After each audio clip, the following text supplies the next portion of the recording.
Hello everyone. আজকের ক্লাসটি যদি একদম লাস্ট পর্যন্ত মনোযোগ দিয়ে দেখো তাহলে তোমাদের অ্যাডজেক্টিভ নিয়ে যত কনফিউশন সব দূর হয়ে যাবে একদম সারা জীবনের জন্য। তাহলে কথা না বাড়িয়ে চলো শুরু করি। দেখো, আমরা অ্যাডজেক্টিভ বলতে কি বুঝি? অ্যাডজেক্টিভ বলতে বুঝি দোষ, গুণ, অবস্থা, সংখ্যা, পরিমাণ যে শব্দগুলো দ্বারা নির্দেশ করে তাদেরকে অ্যাডজেক্টিভ বলে। এর মধ্যে সর্বপ্রথম হচ্ছে অ্যাডজেক্টিভ অফ কোয়ালিটি। এখন এই অ্যাডজেক্টিভ অফ কোয়ালিটি বলতে কি বোঝায়? কোয়ালিটি শব্দের বাংলা অর্থ হচ্ছে গুণ, অর্থাৎ কোন কিছু গুণাগুণ। তাহলে এই গুণাগুণ, গুণ কিন্তু খারাপও হইতে পারে। তার মানে দোষ অথবা গুণ, দোষ অথবা গুণ, এটা বোঝাইলি অ্যাডজেক্টিভ অফ কোয়ালিটি। যেমন ভাইয়া, আমি বললাম কি he is a good boy. তো এখানে এই গুড শব্দটি দ্বারা কি বুঝিয়েছে? গুড শব্দটি দ্বারা তার গুণ বুঝিয়েছে। এখানে যদি আমি ব্যাড বয় বলতাম তাহলে কি বুঝাইতো? খারাপ দিকটা বুঝাইতো। এগুলা হচ্ছে অ্যাডজেক্টিভ অফ কোয়ালিটি। এরপর অ্যাডজেক্টিভ অফ কোয়ান্টিটি। কোয়ান্টিটি শব্দের অর্থ কি? আমরা যখন কোনো কিছু পরিমাণ করি বা কোনো কিছু গুনতে থাকি তখন তাকে কি বলে? কাউন্ট করা।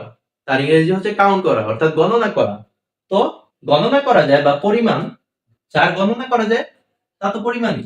তাহলে যদি পরিমাণ বোঝায় সেটা হচ্ছে অ্যাডজেক্টিভ অফ কোয়ান্টিটি। যেমন এখানে সংখ্যা হবে না, সংখ্যা যদি হয় তাহলে অ্যাডজেক্টিভ অফ নাম্বার হয়ে যাবে। যদি পরিমাণ করা যায়, যেমন ধরো তোমার অনেক টাকা আছে, তো তুমি কি বললা? I have a lot of money। মানে I have a lot of money, আমার অনেক টাকা আছে। তো এ লট অফ, এটা দ্বারা কি বুঝাইছে? পরিমাণ বুঝাইছে, কি পরিমাণে টাকা আছে। তারপরে I have a few money, এই টাইপের শব্দগুলো থাকলে কি হবে? Adjective of quantity. এবার আসি অ্যাডজেক্টিভ অফ নাম্বার। নাম্বার বলতে কি বোঝায়? সংখ্যা। তার মানে যদি সংখ্যা থাকে তাহলে তাকে অ্যাডজেক্টিভ অফ নাম্বার বলে। কোন অ্যাডজেক্টিভ দ্বারা যদি সংখ্যা প্রকাশ করে, কোনো কিছু কয়টা আছে বা তার ক্রম, তাকে অ্যাডজেক্টিভ অফ নাম্বার বলে। যেমন এটার আবার দুইটা প্রকার আছে, এটা হচ্ছে কার্ডিনাল নাম্বার আর এটা হচ্ছে অর্ডিনাল নাম্বার। এখন ভাইয়া, এই কার্ডিনাল আর অর্ডিনালের মধ্যে অনেকে প্যাচ লাগিয়ে ফেলো। দেখো, কার্ডিনাল দ্বারা বুঝাবা 1 2 3, এইরকম যদি সংখ্যা থাকে তাহলে সেটা হচ্ছে কার্ডিনাল নাম্বার। যেমন তোমার 3টা কলম আছে, তো কি বললা? আই হ্যাভ 3 পেন্স, এটা হচ্ছে কার্ডিনাল নাম্বার। আর অর্ডিনাল হচ্ছে যেমন তুমি বললা, যেমন তোমার রোল 1, তো তুমি বললা I am the first boy in the class. এই first, second, third, first, second, third, এই টাইপের শব্দগুলো দ্বারা কি বোঝায়? অর্ডিনাল নাম্বার বোঝায়। এরপর আসি, দেখো পসেসিভ অ্যাডজেক্টিভ। পসেসিভ দ্বারা কি বোঝায়? যে কোনো কিছুর উপর বেশি জোর খাটাইতে যায় বা বেশি মালিকানা দেখাইতে যায় তাকে পসেসিভ বলে। তো এই পসেসিভ শব্দের অর্থ কি? মালিকানা। যেমন তুমি বললা কি, যেমন এটা আমি বললাম এটা আমার কলম, তাহলে দিস ইজ মাই পেন। তো দিস ইজ মাই পেন,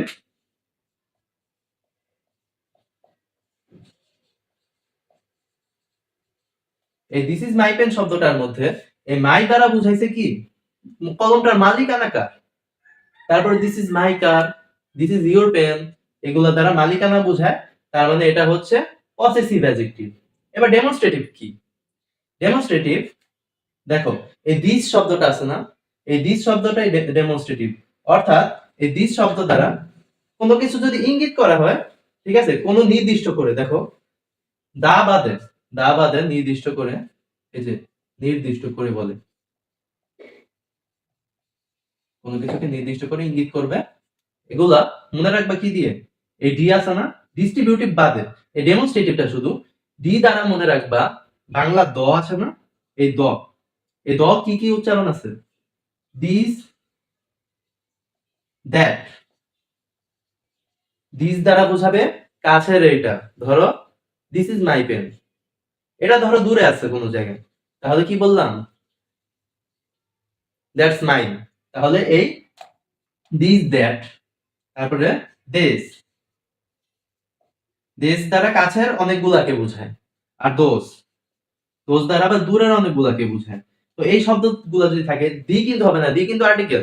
এই শব্দগুলো যদি থাকে তাহলে তারা হচ্ছে ডেমনস্ট্রেটিভ অ্যাডজেক্টিভ। এরপর ডিস্ট্রিবিউটিভ অ্যাডজেক্টিভ কারা? ডিস্ট্রিবিউটিভ হচ্ছে গ্রুপ থেকে নির্দিষ্ট কাউকে বোঝালে, নির্দিষ্ট কাউকে। যেমন তোমার কি করলা, ইচ, এই শব্দগুলা ইচ, ইচ দ্বারা বোঝায় কি প্রত্যেকে, তার মানে প্রত্যেককে নির্দিষ্ট করে বলছেন। এভরি,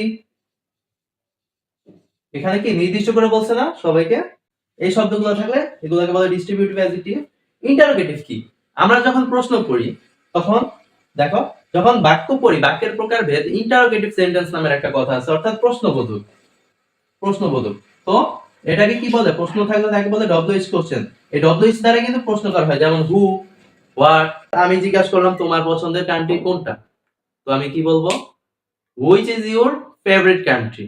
তো এই ডব্লিউএইচ কোশ্চেন থাকলে, যদি কোশ্চেন থাকে ডব্লিউএইচ এর পরে যদি কোশ্চেন থাকে তাহলে হচ্ছে সেটা ইন্টারোগেটিভ অ্যাডজেক্টিভ।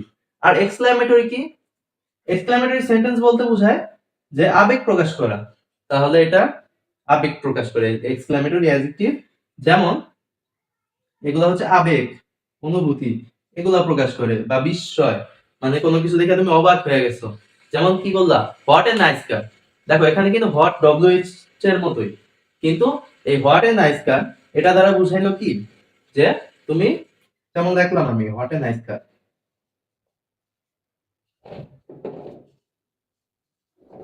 এটা লেখার পরে আমি কিন্তু প্রশ্নবোধক দেই নাই, আমি দিছি কি এই এক্সক্লেমেটরি যে চিহ্ন আছে এটা দিছি। তো এখানে কি আমি কি করছি, যে অবাক হয়ে গেছি, কোশ্চেন করিনি, অবাক হয়ে গেছি, এজন্য এটা হচ্ছে এক্সক্লেমেটরি অ্যাডজেক্টিভ হিসেবে ইউজ হয়েছে এখানে। তাহলে আজকের মতো এখানে বিদায় নিচ্ছি। পরবর্তীতে কোন ক্লাসটা অবশ্যই কমেন্ট করে জানাও। আল্লাহ হাফেজ।